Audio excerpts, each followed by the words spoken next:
말씀 제목 같이 한번 읽어봅시다. 시작.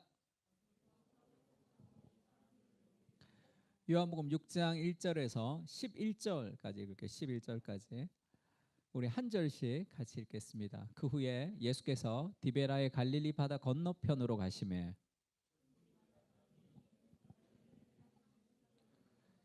예수께서 산에 오르사 제자들과 함께 거기 앉으시니 예수께서 눈을 들어 큰 무리가 자기에게로 오는 것을 보시고 빌립에게 이르시되 우리가 어디서 떡을 사서 이 사람을 먹이겠느냐 하시니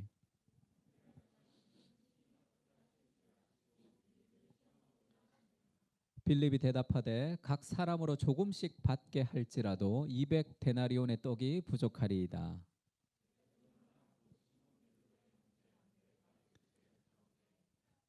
여기 한 아이가 있어 보리떡 5개와 물고기 2마리를 가지고 있나이다. 그러나 그것이 이 많은 사람에게 얼마나 되겠사옵나이까.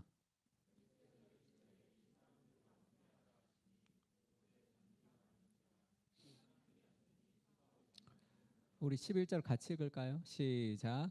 예수께서 떡을 가져 축사하신 후에 앉아있는 자들에게 나눠주시고 물고기도 그렇게 그들의 원대로 주시니라. 아멘. 여러분들 그 성경에 나오는 예수님의 비유 아니면 예수님의 기적 중에 생각나는 게 어떤 게 있습니까? 뭐 많겠죠. 내가 예수님의 비유나 예수님의 기적 중에 생각나는 것들이 있으며 그게 어디에 나오는지 찾아보면 대부분의 기적, 대부분의 비유는 예수님의 복음서 안에는 있지만 사복음서 안에 다 들어가 있는 거는 딱 하나밖에 없어요. 뭐 우리가 유명하게 아는 뭐 부자의 비유나 무슨 비유도 다 공간복음에 있거나 그 다음에 뭐 마태복음에 있거나 마가복음에 있거나 이렇지 사복음서에 모두 들어가 있는 것은 예수님의 죽음, 그리스도의 부활 외에는 딱 하나 오병이어만 있습니다. 오병이어가 마태, 마가, 누가, 요한복음에 다 있어. 요거 하나만. 그러니까 왜 이렇게 있을까? 이게 너무 중요하기 때문이죠. 오병이어가 주는 의미는 굉장히 좀 큽니다.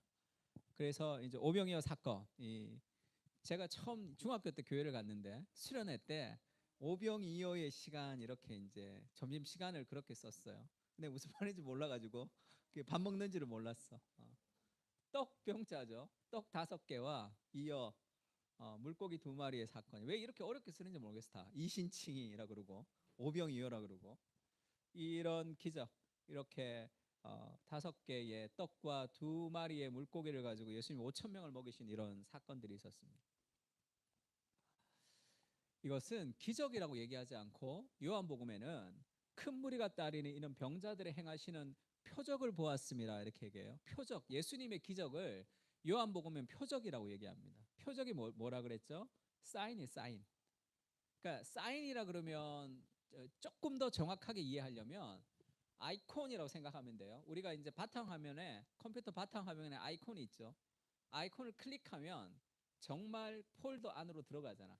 그 바탕화면에 폴더가 있는 건 아니에요. 그거는 클릭하면 어디로 가리키는 그런 아이콘일 뿐이에요. 그러니까 예수님의 기적은 그 자체로 의미가 있는 게 아니라 예수님의 기적이 뭔가를 보여주는 거예요. 그 기적이. 그러니까 뭐를 보여주느냐? 하나님의 나라와 메시아를 보여주는 그런 어떤 아이콘 같은 역할을 하는 거예요. 그러니까 이것 자체가 이거 떡 먹고 배부른 자체가 뭔가 의미가 있는 것이 아니라 그것이 가리키는 어떤 본류가 있다는 거죠. 그게 뭐냐 하면 오늘도 없어도 되는 말, 성경에서 없어도 되는 말이 있으면 그건 다 중요하다 그랬어요. 예수님이 산에 오르셔서 제자들과 함께 거기에 앉으셨습니다. 이것도 뭐 그렇게 얘기 안 해도 되잖아. 산에 오르고 거기 앉으셨다는 것도 별로 얘기 안 해도 될 것 같은데 들어와 있어요. 그러면 중요하다는 거야. 그리고 6장 4절 같이 읽을까요? 시작.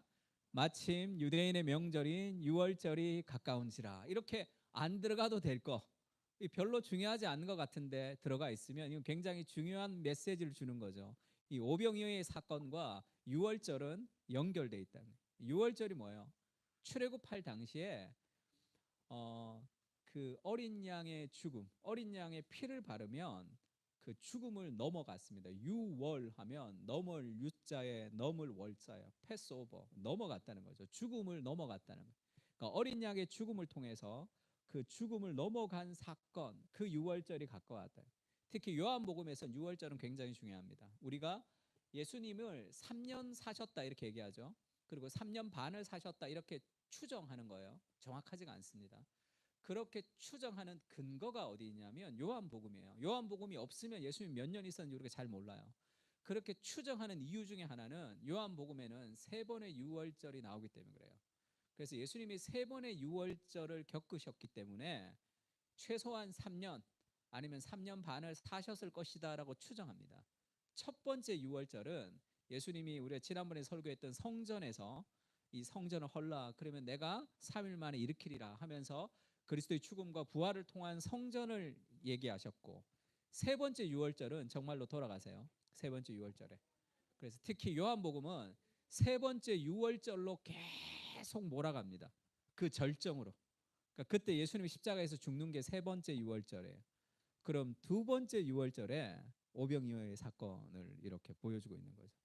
유월절에 가까운 그때 오병이어의 사건이 있다는 거예요. 유월절은 어린 양의 피를 바르는 것도 중요하지만 또 중요한 게 한 가지가 있어요.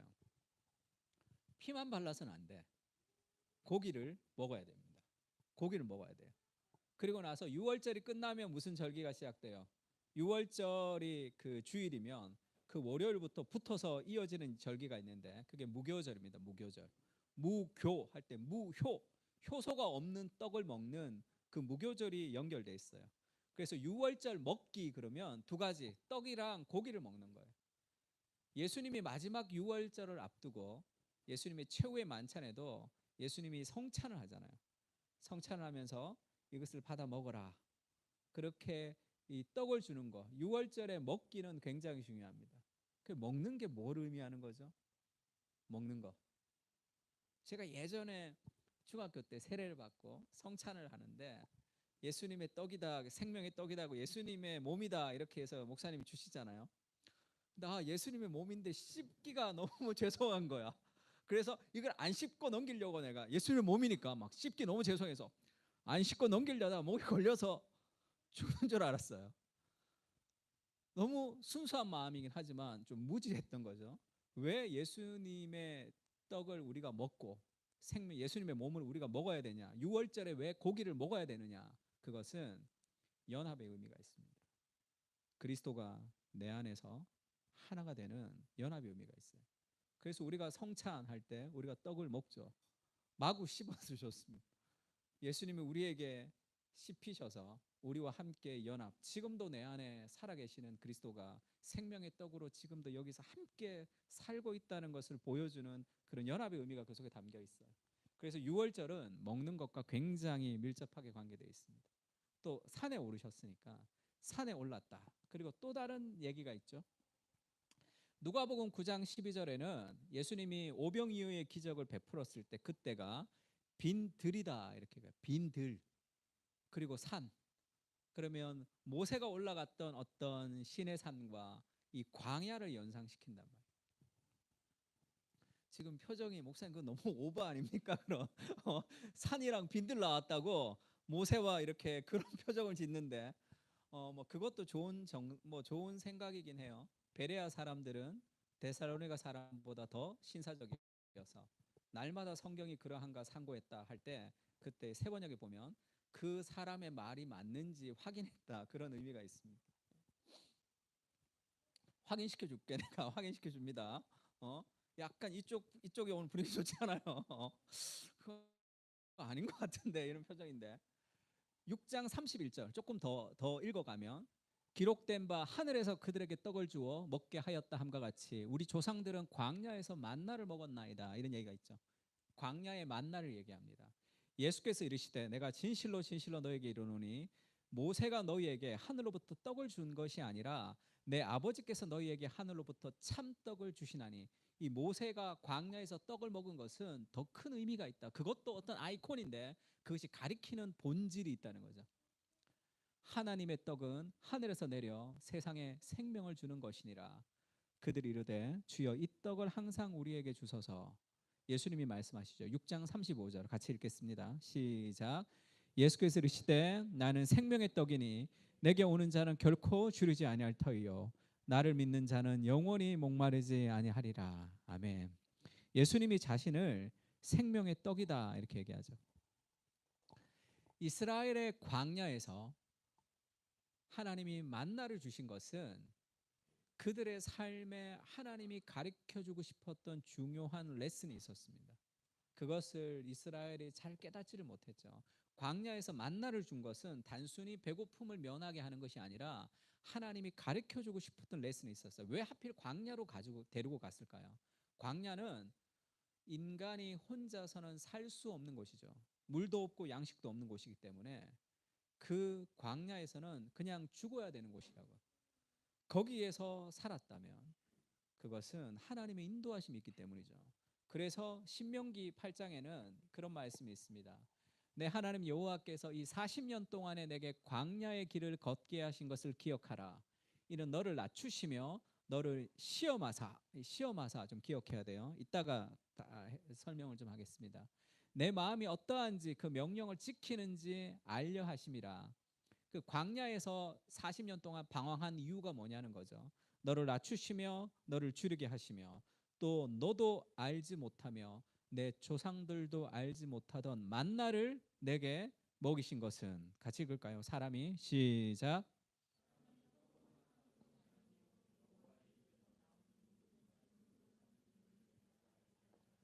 이게 만나의 의미였죠. 왜 내가 이 광야에서 너희에게 만나를 준 줄 아느냐? 그것은 사람이 떡으로 사는 것이 아니요 하나님의 말씀으로 사는 것을 너희에게 알려주기를 원했다는 거죠. 이 사람이 떡으로 살지 않고 하나님의 말씀으로 산다고 했은 이것의 궁극적 본질은 참된 만나로 오신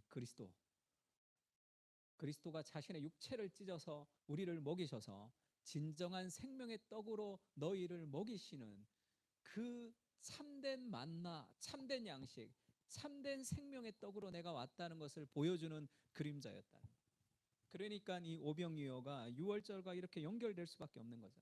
그리고 사복음서에 모두 다 등장할 수밖에 없는 굉장히 중요한 사건이 되는 겁니다. 예수님이 그 오병이어를 이제 베푸는데 사람들은 잘 몰라. 이 의미를 잘 모릅니다. 내가 죽어서 너희를 살리는 생명의 떡으로 내가 너희와 함께 할 것이다 라는 그 의미들이 담겨져 있어요. 그래서 그것을 잘 모르지만 예수님이 하나님의 극률한 마음을 가지고 그들에게 이 오병이어를 베풀어 가는 거죠.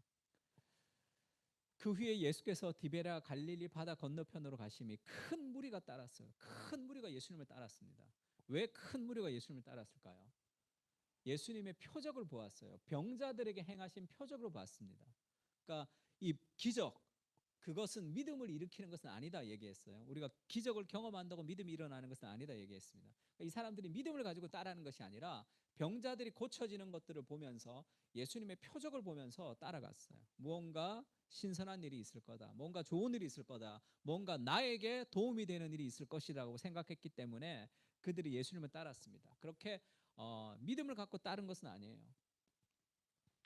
6장 15절에 보면 그렇게 얘기하죠. 그러므로 예수께서 그들이 와서 자기를 억지로 붙들어 임금 삼으려는 줄 아시고 다시 혼자 산으로 떠나가시니라. 예수님을 임금 삼으려고 했어요. 왜? 오병이어 기적을 막 베풀어 주니까. 오늘날에도 대통령 선거할 때 대부분 누구한테 선거해요? 내 배를 채워주는 사람. 그 사람 주로 이제 투표하죠.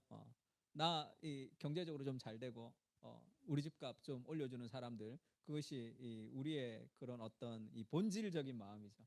그러니까 예수님 계시면 이제 계속 뭐 이렇게 놀아도 이렇게 오병이어로 우리를 먹이시는 기복적 신앙의 어떤 한 형태를 보여줍니다. 6장 26절에 보면 예수님이 그들에게 그렇게 얘기해요. 내가 진실로 너희에게 이르노니 너희가 나를 찾는 것은 표적을 본 까닭이 아니요 떡을 먹고 배부른 까닭이로다. 그러면서 다 돌아갑니다. 이 표적을 본 까닭이 아니라는 것은 표적을 보고 그 의미를 깨달은 것이 아니라 떡을 먹고 배부른 것, 내가 어떤 만족이 있기 때문에 예수님을 쫓아온 것이다 이렇게 얘기했어요. 그러면 이런 인간, 이렇게 예수님의 기적도 제대로 이해하지 못하는 그 사람들에게 예수님이 왜 그걸 베푸시냐는 거죠. 그렇게 이 사람들이 그 믿음을 쫓아온 사람들이 아닌데, 이걸 통해서 믿음을 가질 사람들이 아닌데 그들에게 왜 예수님은 이걸 다 아시면서 왜 오병이어의 기적을 그들에게 베풀어 주시냐는 거죠. 그것은 하나님의 긍휼 때문에 그렇습니다. 하나님의 마음 때문에 그래요. 그래서 모든 하나님의 공급하심은 우리가 믿음을 열심히 가지고 신앙생활 열심히 하고 우리가 그렇게 하기 때문에 하나님이 뭔가를 주시는 게 아니잖아. 우리가 늘 넘어지고 좌절하고 연약하지만 하나님은 우리에게 베풀어 주시는 분이시죠. 하나님의 긍휼 때문에 그렇습니다. 저희 아들 엄마한테 혼날 때 주로 하는 말이 있는데, 저희 아내가, 우리 아이가 지금 고3인데도 거의 아기처럼 귀여워해요. 어릴 적에도 너무 귀여워했는데 크면서 더 귀여워해. 그래서 와, 크면서 귀여움이 더 커졌어. 고3인데도 이만큼 커졌어. 그러니까 너무 귀여워하니까 엄마가 막 화내면 그렇게 얘기해요. 엄마, 시우 좀 귀엽게 봐주세요. 이렇게 얘기한다고. 그러면 귀엽게 봐줘야 돼.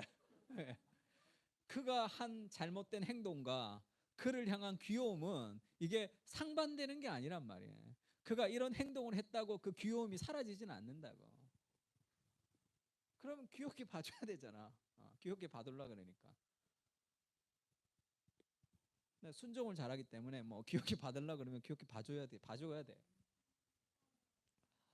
사사기도 마찬가지죠. 사사기에는 죄를 짓고 하나님이 이 고난을 줍니다.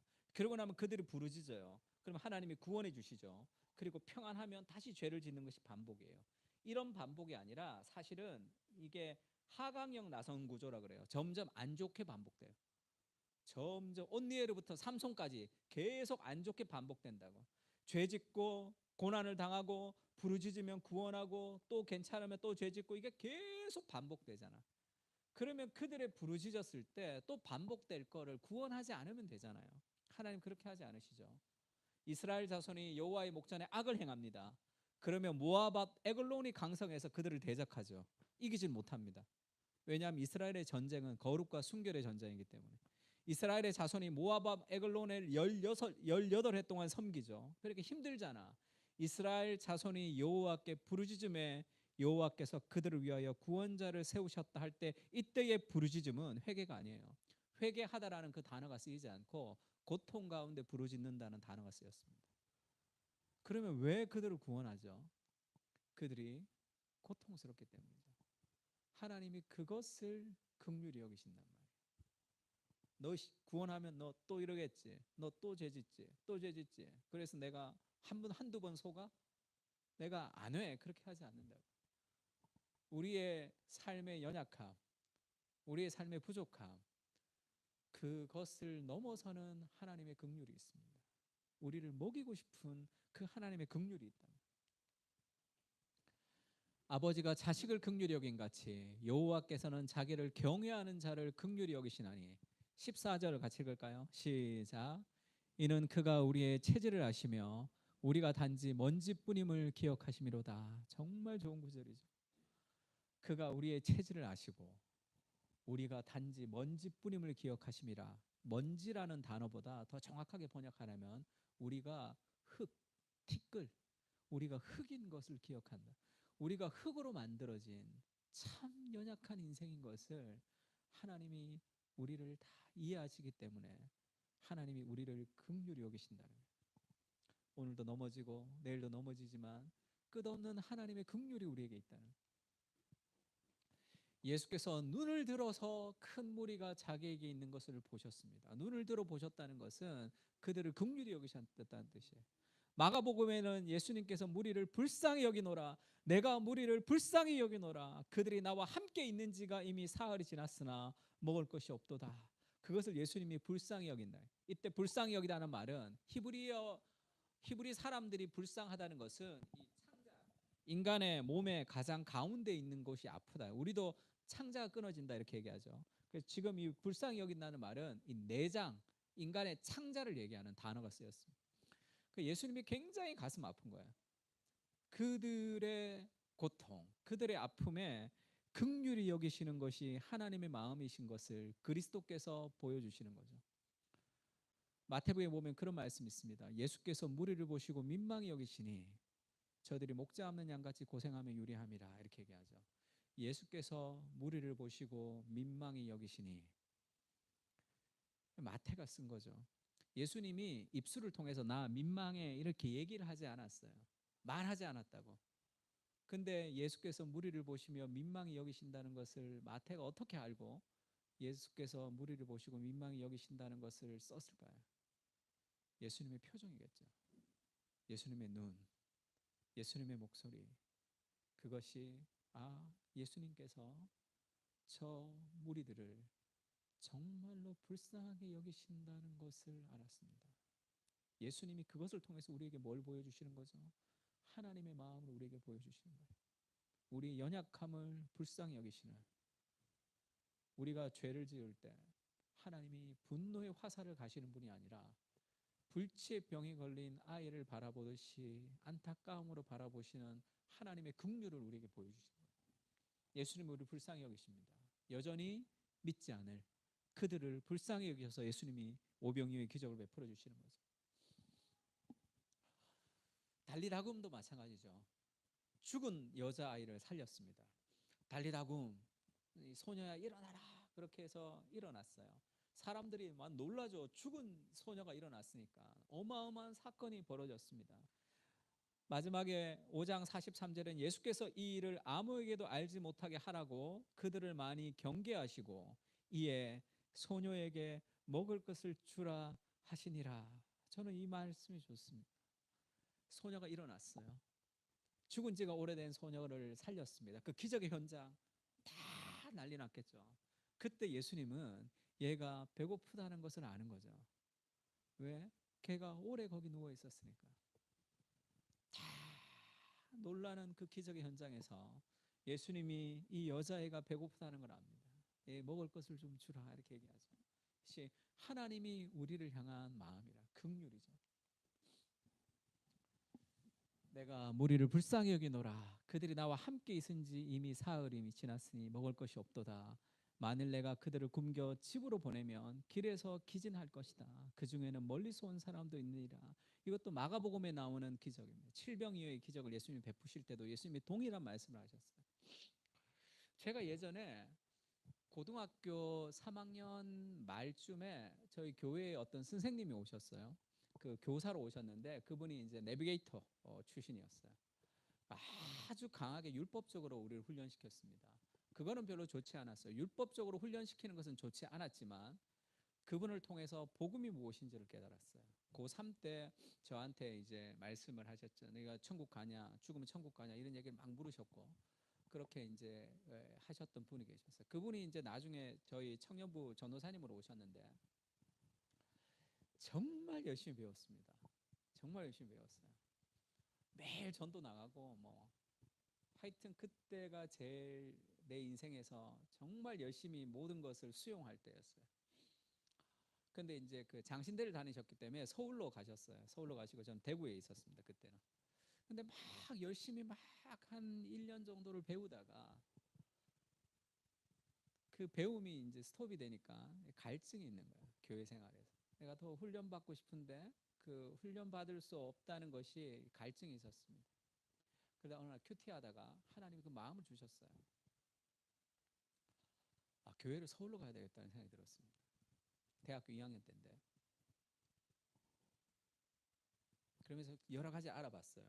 그때 제 친구가 장신대 기숙사에 있었는데 기숙사가 지방에 있는 사람들이 금요일 날 내려가기 때문에 기숙사에 그 침대가 하나 빈다 그러더라고요. 거기서 내가 금, 토, 주일 거기서 자고 월요일 날 내가 내려오면 되니까. 그럼 차비가 문제잖아요. 서울로 올라가서 주일 금요일 날 그 수업 마치고 올라가서 금, 토, 주일 월요일 새벽 차를 타고 내려왔는데 그래서 어머니한테 다 큰 아들이 도시락 사달라니까 너무 죄송해서 밥만 사달라고 했어요. 밥만 푸고 그 식당에 있는 그 우리 그 집사님이 그 식당에서 국을 이제 매일 주잖아요. 그 국을 하나를 나한테 주셨어요. 그냥. 그리고 애들 오면 뭐 반찬 좀 같이 이렇게 뺏어 먹고 뭐 그랬어요. 그러니까 이제 그 점심값을 좀 세이브하면 이제 이 차비가 좀 나올 수 있으니까. 그래서 금요일 날 저녁에 오후에 수업을 마치면 기차를 타고 그 고속버스를 타고 서울로 갔어요.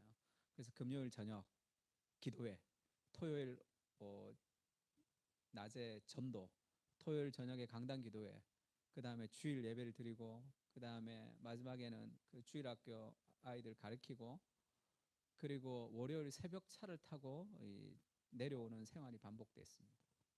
제 친구들한테 내가 서울로 교회를 가겠다 이렇게 얘기하니까 그 신학교 친구들이었죠. 다 그렇게 얘기하더라고요. 미쳤다 그러더라고요. 저희 어머니가 그렇게 얘기하셨어요. 야, 좀 별나게 좀 믿지 마라.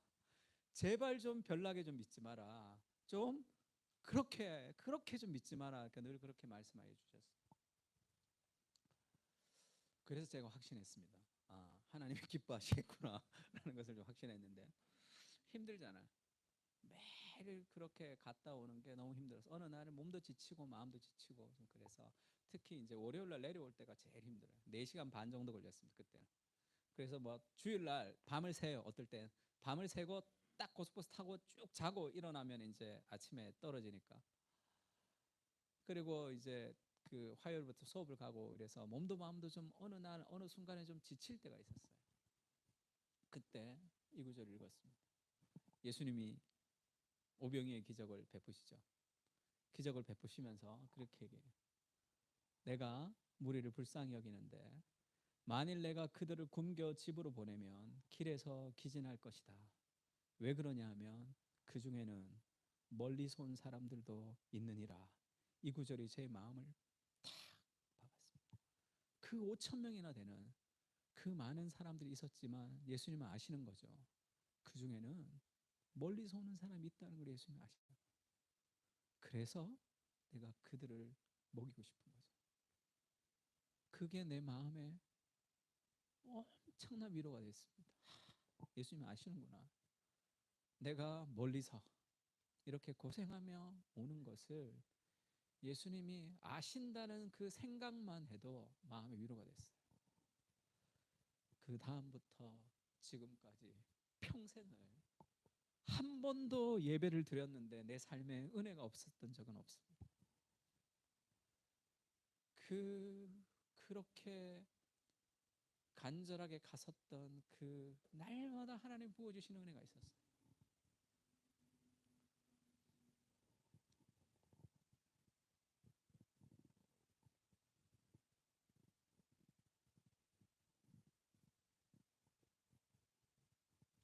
예배 전에 막 화낼 때 있죠.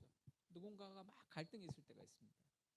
예배를 드리고 나서도 그 마음과 그 갈등이 지속되는 것은 저는 생각해 본 적이 없어요.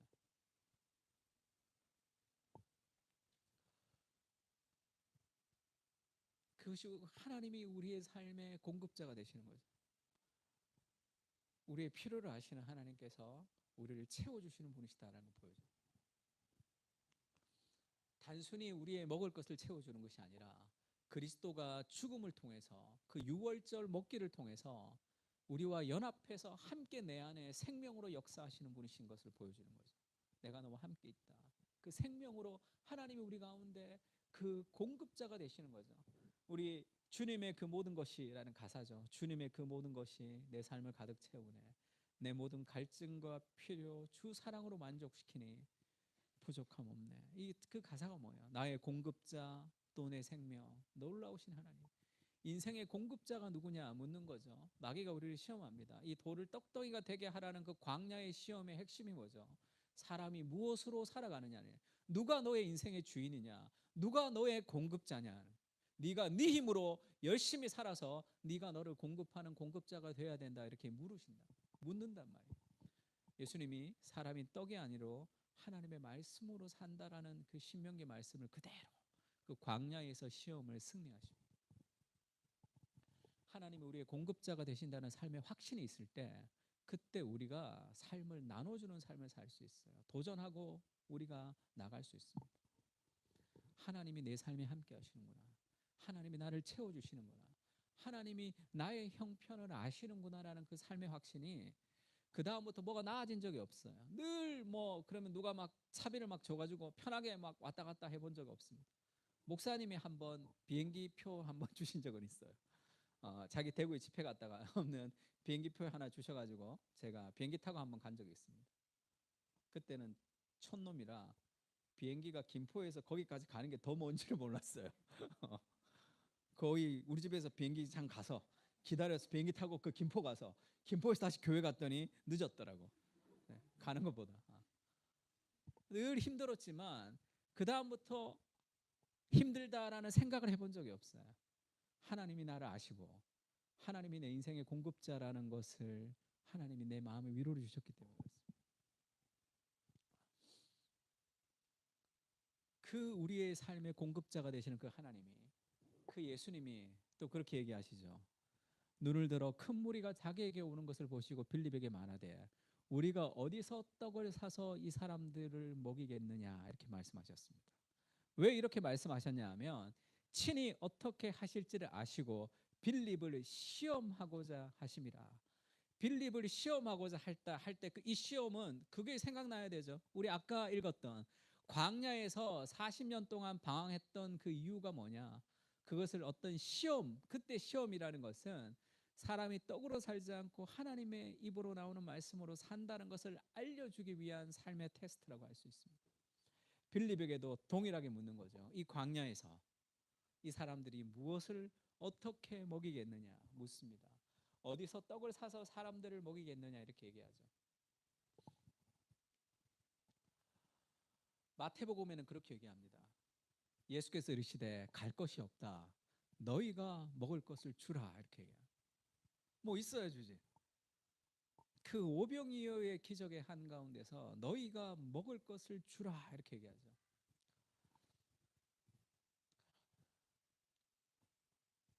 예수님이 기적을 베푸실 때, 첫 번째 기적을 베푸실 때도 예수님이 결혼식, 가나의 잔치, 혼인 잔치에서 물을 포도주로 변하게 하죠.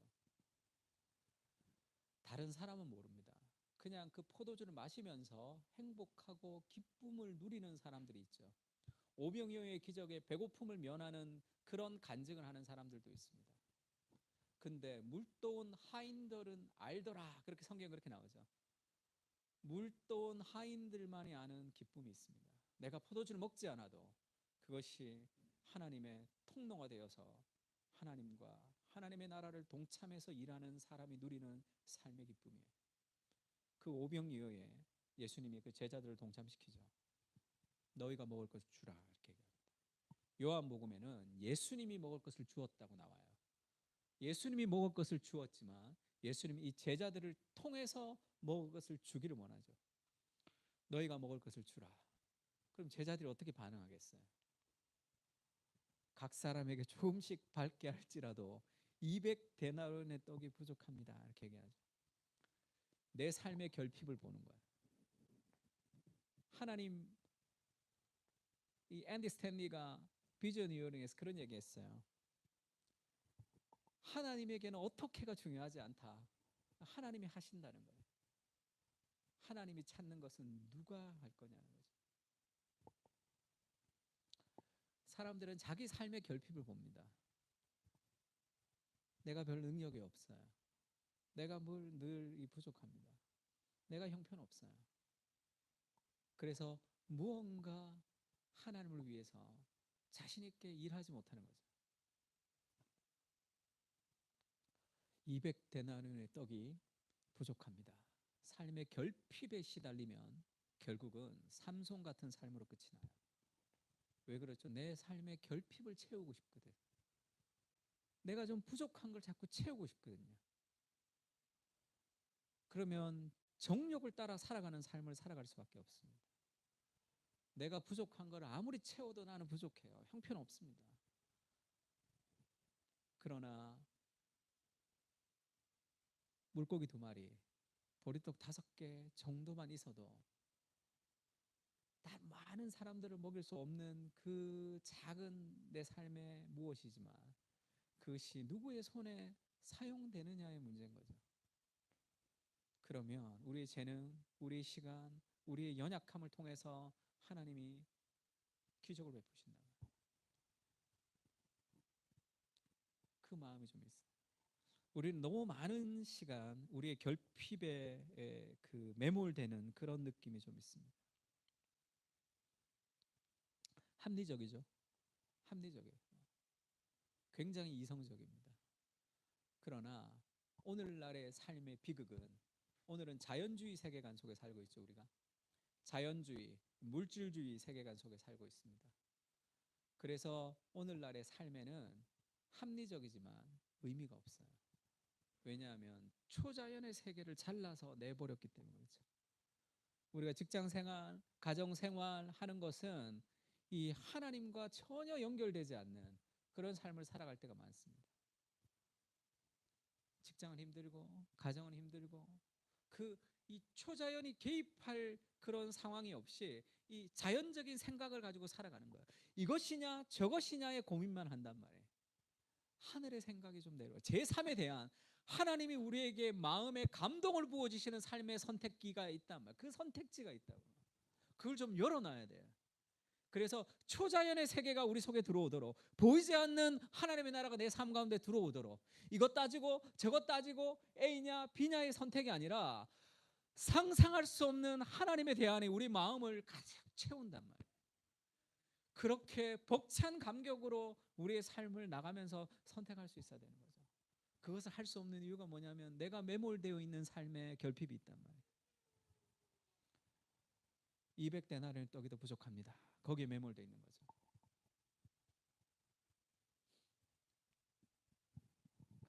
마태복음 7장 12절 같이 읽을까요? 시작.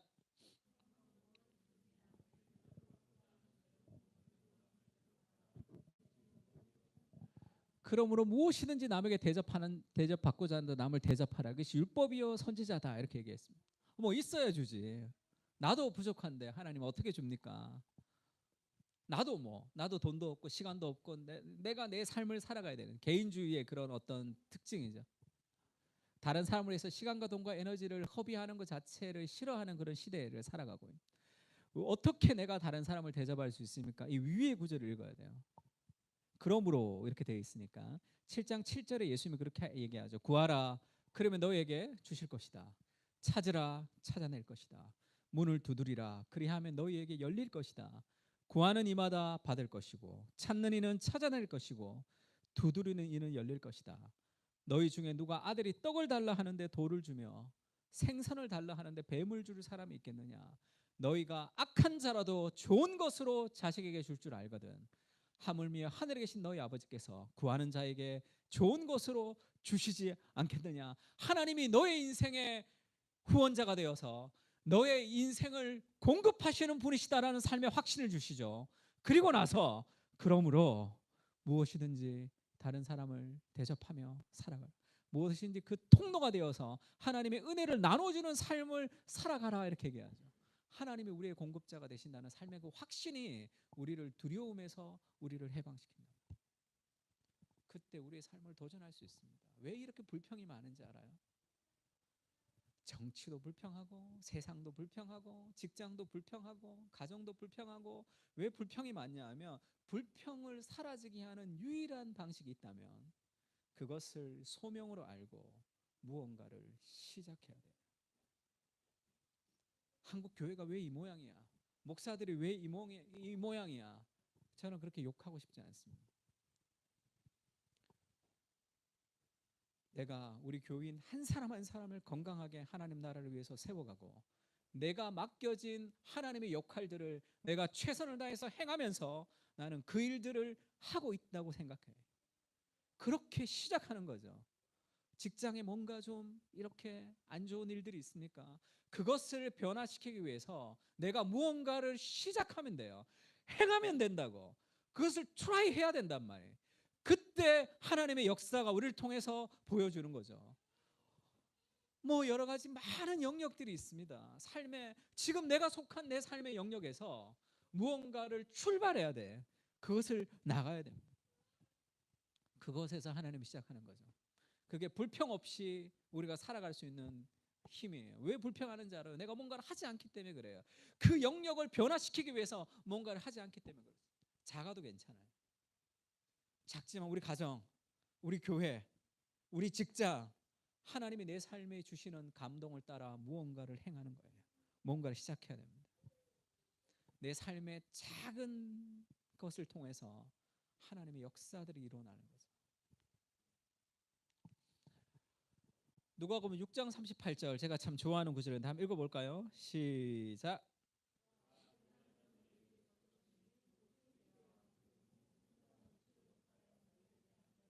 존 스타트가 그런 얘기를 했습니다. 너희는 세상의 빛과 소금이다 이렇게 얘기하면서 우리가 밤에 퇴근해서 집에 들어갔을 때 왜 이렇게 어두워라고 어두움을 저주하는 사람이 없다는 게 왜 불을 켜면 되니까 세상이 왜 이 모양이야 세상이 왜 이렇게 더러워라고 얘기하는 크리스찬만큼 참 한심한 사람이 없다 이렇게 얘기했어요.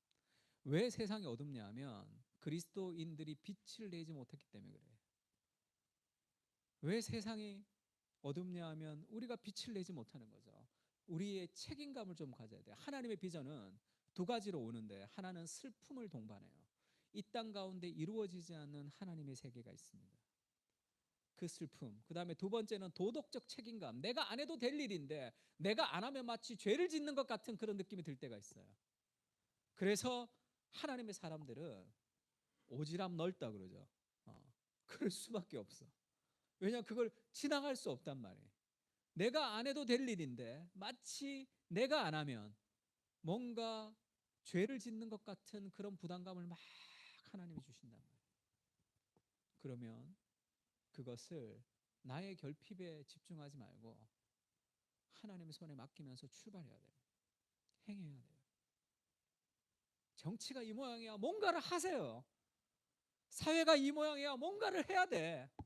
왜 직장이 이 모양이야 거기에서 모여서 노닥노닥 상사를 욕이나 하지 말고 무언가를 해야 된단 말이에요. 그 속에서 하나님의 역사. 자꾸 여기를 보지만 내가 뭐 할 수 있을까? 내가 가지고 있지 않는 것에 집중하지 말고 하나님께 집중해서 작은 것이라도 하나님을 위해서 우리가 일할 수 있습니다. 그 시작하면 돼요. 출발하면 됩니다. 무언가를 저지르면 돼요. 주라 그러면 너희에게 줄 것이요 후히 되어 누르고 흔들어 넘치도록 너희에게 안겨줄 것이다. 우리가 하나님의 누르고 흔들어 넘치도록 안겨주시는 그 하나님의 공급하심을 확신하며 우리가 나가면 됩니다. 내가 가지고 있는 것으로 내가 하는 게 아니잖아요. 그게 다 교만 때문에 그래요. 내가 없고 하나님이 주시는 것으로 우리가 통로가 되어서 행하면 된단 말이에요. 어느 목사님이 한 분 찾아오셨어요. 하나님의 나라에 대해서 이제 강의를 하셔야 되는데 이런 책을 봤는데 풀리지 않는 의문이 있다 그래서 왔습니다. 저랑 식사하고 대화하면서 여러 가지 아이디어를 받았어요. 그 다음 주가 강의니까. 근데 표정이 좀 쭈삣쭈삣한 표정. 그래서 내가 뭐를 생각하는지 알았어. 그래서 목사님 그냥 얘기해라. 강의할 때 내가 얘기한 거 다 써라 그랬어. 그리고 책 쓰게 되면 이거 뭐 써라고 그랬어. 그럴 때가 있죠. 제가 강의할 때 저는 강의할 때 강의안, 그다음 PPT 다 무료로 나눠줍니다. 강의안도 많이 써서 이렇게 다 나눠줘. 처음에는 실력이 없기 때문에 실력이 없는 강사가 자료라도 줘야 된다고 생각해서 뭐 한 30페이지, 40페이지 자료를 그냥 다 줘요. 그러면 이제 목사님이 영업 비밀을 이렇게 공개해도 되냐 이렇게 얘기하는 거죠.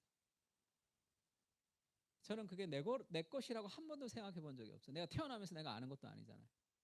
그리고 그것을 통해서 그 사람이 활용해서 누군가의 영혼이 변화된다면 그것이 하나님 나라가 더 확장되는 거죠. 그걸 내 거라 이게 영업 비밀이야. 그래서 내가 강의할 때 그것만 써야 돼. 나만 써야 돼. 그건 세상의 방식이라고 생각해. 그러면 내게 없으면 어떡하냐? 그런 불안은 없습니다. 그 꼭 내가 해야 되는 것도 아니고 내가 아니면 딴 사람이 하면 되고. 그러나 내 삶에 불안이 없는 이유는 한 가지예요. 하나님은 마르지 않습니다. 그것을 주면서 하나님의 세계가 무한하신 하나님의 세계가 그것을 줄 때 더 많은 아이디어들이 있는데 그걸 붙들고 있기 때문에 더 머릿속에 하나님의 신선한 생각이 들어오지 못할 때가 많아요. 후히 주라 그러면 누르고 흔들어 넘치도록 너에게 안겨줄 것이다. 그 삶의 자유함이 있단 말이에요. 얼마나 자유로워. 하나님 마르지 않습니다. 하나님의 그 풍요로우신 분이 그 풍요로운 하나님의 세계가 우리에게 있단 말이에요. 그 통로가 되어서 일하면 되는 거예요. 자꾸 내 삶의 결핍에 200데나리온의 떡이 부족합니다. 그렇게 생각하면 안 돼요. 다윗이 물맷돌을 가지고 골리앗을 이기잖아요. 자기 거잖아. 늘 하던 거잖아. 늘 자기가 하던 그것으로 하나님의 손에 사용되느냐 아니냐의 문제입니다. 다윗보다 싸움을 잘하는 사람이 얼마나 많아요, 이스라엘에. 그러나 그 두려움을 이기면서 하나님 손에 사용되지 않는 사람들이 더 많단 말이에요. 두 가지를 좀 기억했으면 좋겠는데, 하나님이 우리의 공급자가 되신다는 걸 좀 기억해야 돼요. 그때 우리의 삶을 나누면서 살 수 있습니다. 얼마나 멋진 인생입니까? 너희가 먹을 것을 주라.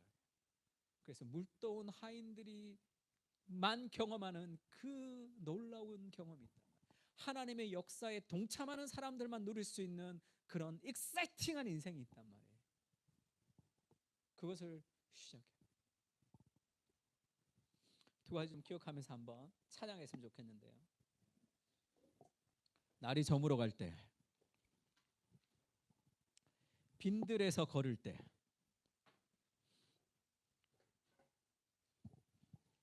그때가 하나님의 때, 내 힘으로 안 될 때, 빈손으로 그럴 때 내가 고백해 여호와 이래. 주가 일하시네, 주가 일하시네. 주께 아끼지 않는 자에게, 주가 일하시네, 신뢰하며 걷는 자에게. 우리 모인 이곳에 주님이 함께 계시죠. 누리네 아버지에게 은혜. 은혜지, 은혜. 내가 사투리를 써서 은혜도 아니고. 적은 떡과 물고기 괜찮단 말이에요. 자꾸 여기에 집중할 필요 없어. 내 모든 걸 드릴 때 모두 고백해 여호와 이래. 주님이 일하시는 거죠. 하나님 부족합니다. 여전히 내가 연약합니다. 괜찮아요. 연약한 인생을 긍휼히 여기시고 우리를 부어주시는 그 하나님의 부어주심을 좀 기억해야 돼요. 다 형편없지, 다 부족하지. 하나님 우리를 통해 좀 일해주려고. 주님 내 인생을 통해서 하나님의 통로로 일할 수 있게. 내 삶에 보이는 거 있잖아, 내 삶에 아픈 거 있잖아, 하나님께서 함께 해달라고 믿음을 가지고 출발하면 됩니다. 찬양할까요? 날이 저물어 갈 때 좋죠. 원래 약한 나로 강하게, 가난한 날 부하게인데 영어 가사 보면 Let the weak say, 약한 사람들이 말하죠. I am strong, 나는 강하다 이렇게 얘기합니다. Let the poor say, 가난한 사람들이 I am rich, 나는 부자다 이렇게 얘기하죠. 왜? Let the blind say, 눈먼 사람들이 I can see, 볼 수 있다 이렇게 얘기해요. 왜 그렇죠?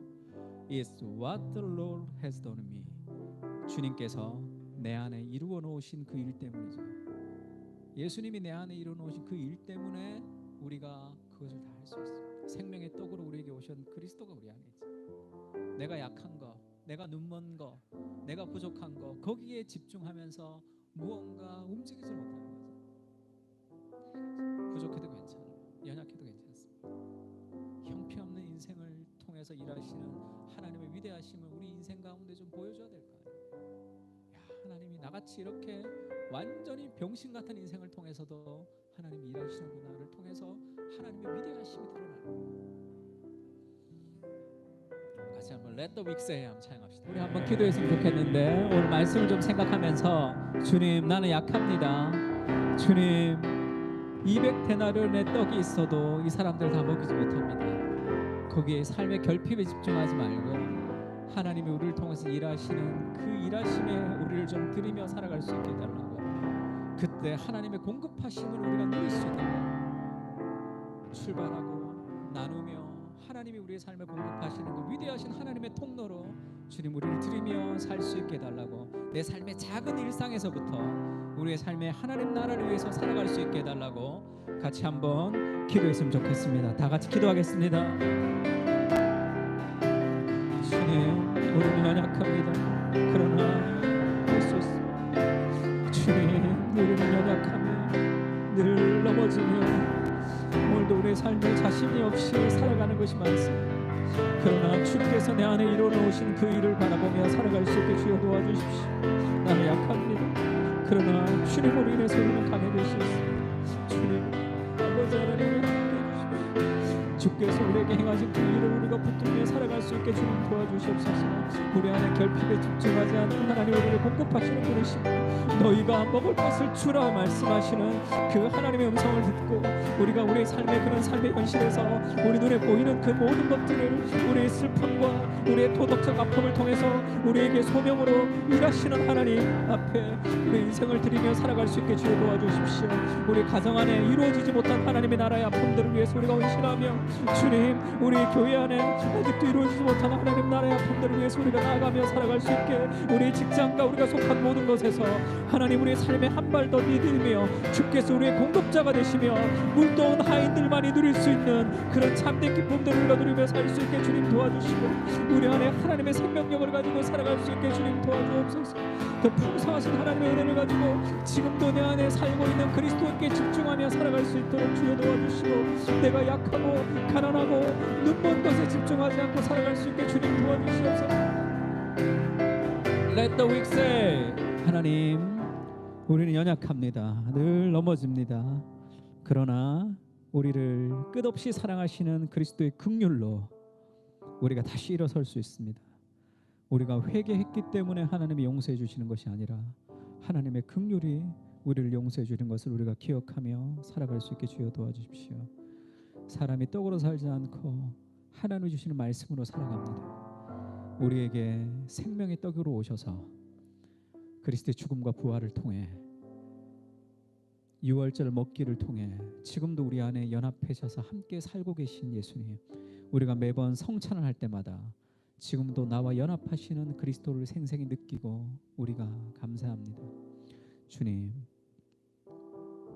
우리를 통해 일하고 싶어 하신 하나님, 물도온 하인들만이 아는 참된 기쁨을 누릴 수 있게 주여 도와주십시오. 늘 불평과 원망 가운데 살아가는 인생이 아니라 우리가 세상의 빛으로 어둠을 저주하는 인생이 아니라 빛을 비추며 살아갈 수 있게 주여 도와주십시오. 내가 있는 삶의 현장에서 작은 빛을 비추며 살아갈 수 있게 주님 도와주시고 하나님 우리의 공급자가 되심을 믿음으로 우리가 한 발 내디디며 우리의 삶을 뛰어들 수 있게 주여 도와주십시오. 여전히 이 땅에는 하나님의 아픔으로 쌓여있는 여전히 하나님 나라로 이루어지지 않는 세상의 아픔들이 있습니다. 그 아픔과 슬픔을 느끼며 주께서 우리를 통해 일하고 싶어 하시는 그 일들을 우리가 세계적으로 바라보며 지역적으로 일하는 그런 삶의 일상에서 하나님 나라를 이루어가는 우리가 될 수 있게 주님 도와주십시오. 우리의 약함에 집중하지 않고 하나님의 강함에 집중할 수 있도록 주께서 이루어 주신 그 일로 인해서 우리는 볼 수 있습니다. 주님, 나는 가난하지 않습니다. 주님, 나는 할 수 있습니다. 주께서 우리에게 이뤄놓으신 그 일들을 바라보며 묵상하며 그리스도를 통해서 우리 인생을 드리며 살아갈 수 있게 주님 은혜를 베풀어 주시옵소서. 이제는 우리 주 예수 그리스도의 은혜와 하나님 아버지의 무한하신 사랑과 성령님의 교통하시는 은사가 하나님이 내 삶의 공급자임을 신뢰하며 두려움 없이 먹을 것을 주기 위해 하나님의 통로로 사용되기를 결단하며 돌아가는 사랑하는 그 사랑교회 교인들과 하나님의 백성들 머리 위에 이제로부터 영원까지 함께 하실지어다.